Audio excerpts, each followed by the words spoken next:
Yes, guys, how you doing? Welcome back to the Spurs Talk Show. I am Sean Butler. I hope you're all happy and healthy doing the things you love. Bugsy Malone's just down here, having a little breather from chasing balls. I hope you are chasing whatever balls, metaphorical balls, you are in your life, keeping yourselves happy and healthy in the process. Do me a favour, guys, if you don't mind, hit the like button for me on the video. Hit the subscribe button if you haven't already. Join me on the journey towards 25k. Hit the notification bell and drop a comment. Let me know your thoughts on today's topics. There's two stories, really. One of them's really interesting on paper, but probably a little bit, a bit of nothing if you think about it. And the other one's pretty insignificant on paper, but actually quite meaningful when you think about it. And I'll start with the meaningful on paper, but insignificant or probably nonsense in depth. And that is the Eberechi Eze, often linked to Tottenham Hotspur. Well, the links this morning are heating up once again. I think the rumour or the story started on transfernews.com, but, which, you know, obviously is like, whatever, 2 and 2 equals 4 or 5 or 6 or whatever, it doesn't matter, put something out type of vibe.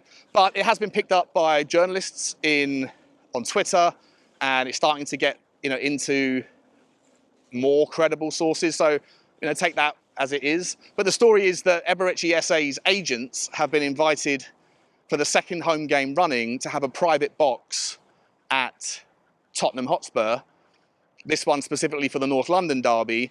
And the way it's written is that it's an attempt to schmooze and wine and dine the agents to try to, you know, get a foothold in the race to sign Eberechi Eze in the summer. Now, look, for me, Eze, a wonderful, wonderful player.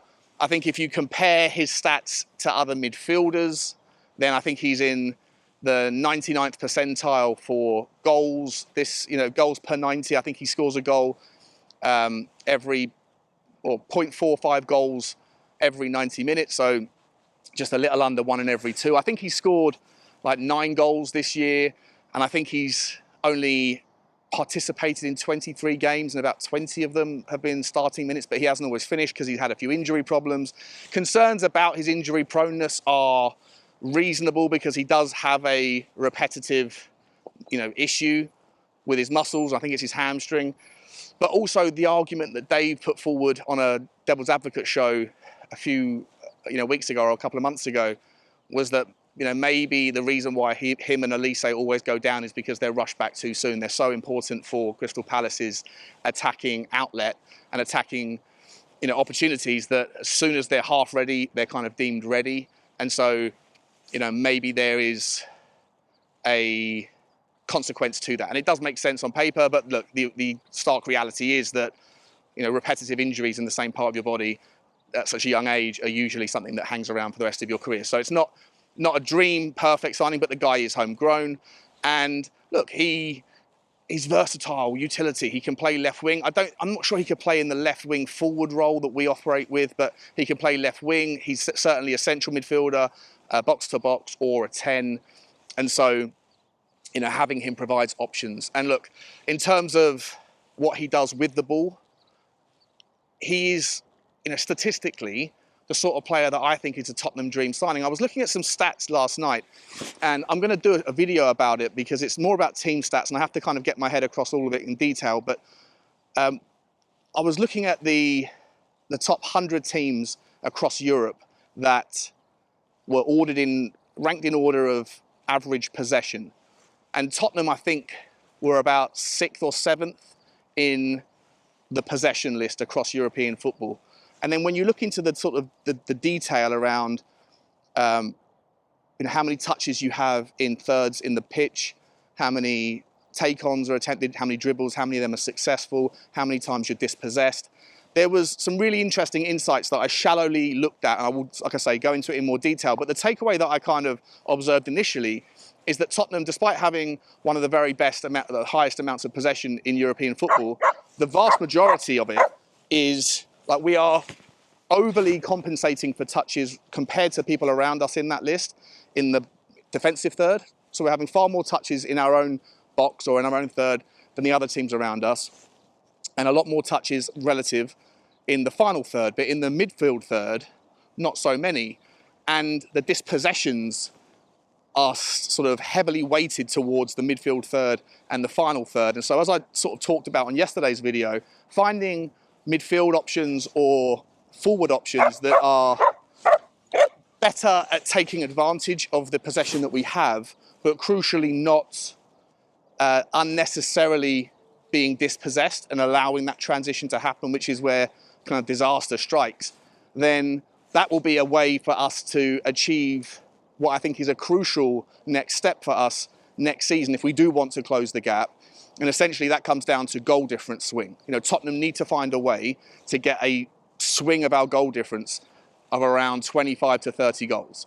Conceding 15 to 20 less and scoring 10 to 15 more, and then we're on par with the likes of Liverpool and City and Arsenal, and then could probably conceivably consider ourselves a viable candidate to enter a title race. And so in doing that, you know, something's going to have to change. If you want to concede fewer goals, but you're unlikely to really improve the starting 11 defensively, then you're going to need someone in the midfield who's going to be able to take those one-on-one battles on, be a bit more aggressive, and be able to control the kind of tempo and, you know, win the ball back and find a better utilization of it.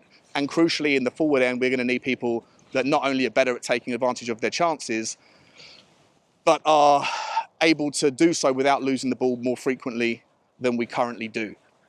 And Eberechi Eze, getting back to the point, statistically, is a player that for Crystal Palace ticks every box. In terms of shot creating actions, I think he is in the 99th percentile across the top 5 leagues. And I think Crystal Palace, again, don't quote me, but from memory, Crystal Palace on average have about 8 shots on goal every game. Slightly more at home, slightly less away. Eberechi Eze is responsible for 4.5 shot creating actions per 90. So about half of the shots that Crystal Palace have in any game, if Eze is playing, then he's responsible for the key pass or the action that leads to that shot. He himself has about 3.5 shots on goal per game in the 90 minutes on average that he plays. And so if you're comparing him to midfielders or attacking midfielders, then utilization of the ball or utilization of the possession is something that he excels at and something that I believe Tottenham are going to need to significantly improve on with our transfer strategy this year if we're going to do that 30 goal difference swing that I'm talking about. Now, the story that his agents are coming to Tottenham for the second time, having a private box, being wined and dined, this is where I feel like it's a little bit irrelevant because, you know, his agents are CAA base, and that particular agency represents about half of the Tottenham squad. And so, you know, I'm not familiar with the inner workings of agencies and how they, you know, represent their clients. Do they have specific agents? Is there one person at CAA base that only looks after Eze?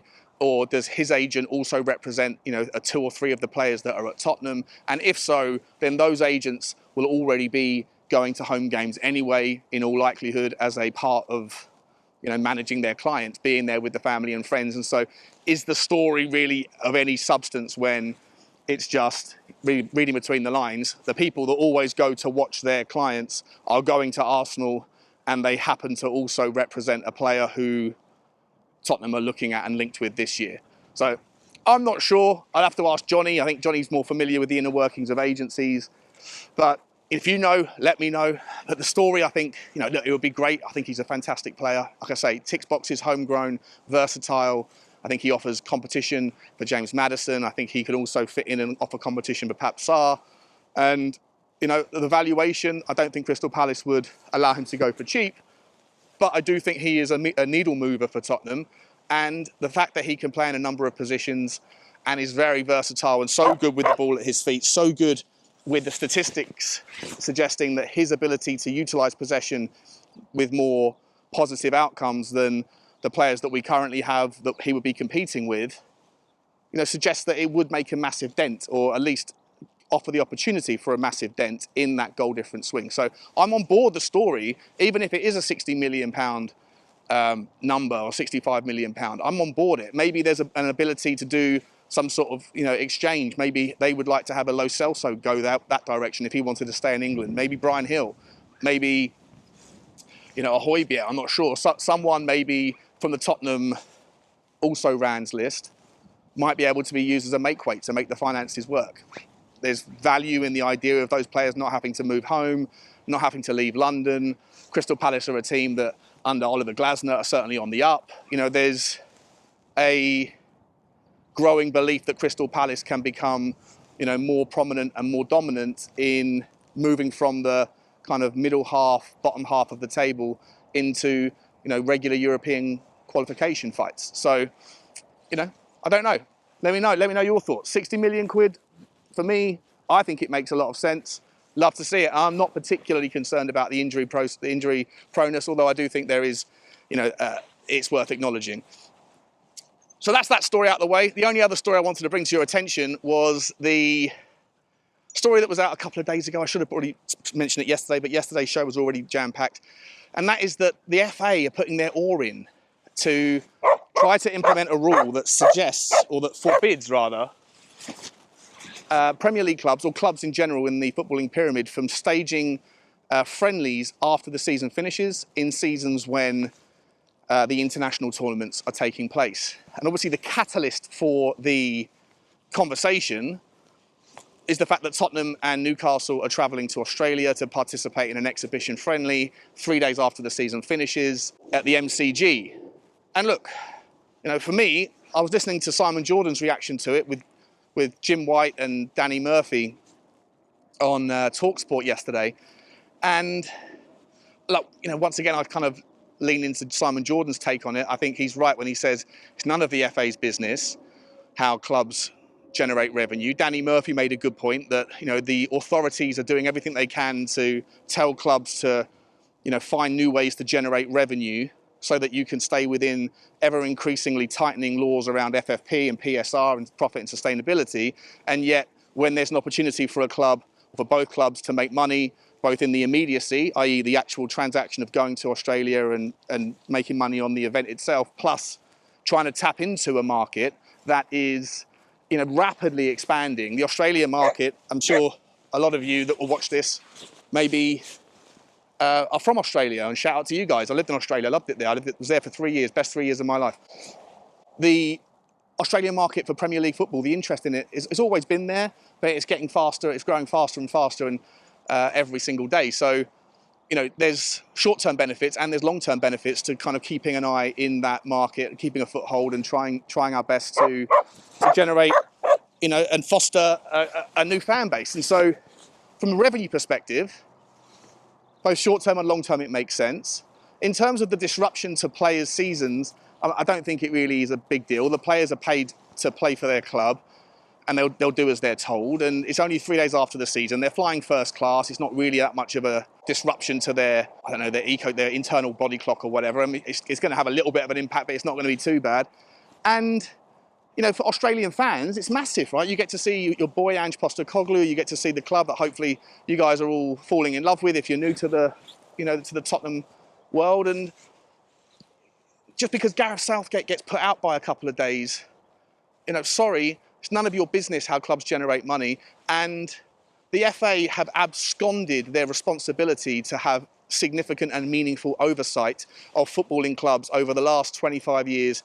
Every season, they want less and less to do with making rules that are tough. The Premier League make up their own rules. They agree by consensus on rules regarding financial compensation to the footballing pyramid, around the rules around breaches of PSR, around broadcasting rights. They agree on everything amongst themselves as an isolated body. You know, the FA have absconded so much that the government is now stepping in to bring in an independent regulator. And so they only want to put their oar in when they're disrupted by, you know, a couple of extra days because of Gareth Southgate's England plans. Sorry, like, you can't be taken seriously if you only pick and choose when you think that you want to have a dog in the fight. And for everything else that's more complicated and complex, you want to hand over the responsibility for those decisions to other people. Absolutely, like, insanely obnoxious and arrogant for them to think that that's a plausible scenario. And look, if the intended rules do come in, if they are implemented, I would imagine that there are, you know, probably legal consequences. I'm sure that that will go to a court because, you know, people like Daniel Levy care about the bottom line. We all know that.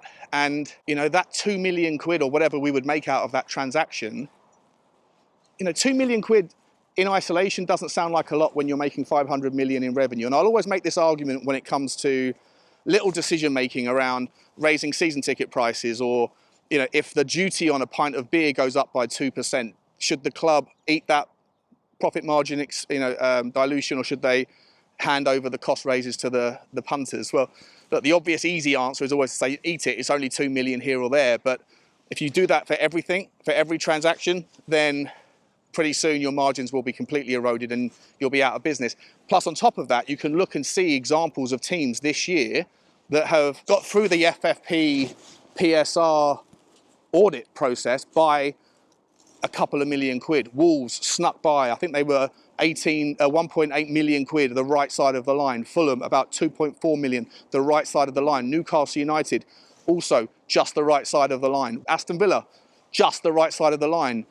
You know, so that 2 million quid might seem like nothing in isolation, but both the bigger picture, it's relevant, and also, even in isolation, it can be the difference between breaching rules or not, and the consequences of breaching those rules, i.e. points deductions in the season following. So for me, the FA can shove it, and, you know, I support the desires of Australian fans to see their team up close. I think it's important and necessary part of a global brand, and I think the FA are wrong on this one, like they are on most things. Let me know your thoughts, guys. That's it, I think, today. I'm going to try and get a video out later on with that in-depth analysis of the team stats around possession and dispossessions, because I think it'll be interesting. Like, subscribe and comment, guys, or Bugsy won't stop barking. Have a good day. Bye-bye.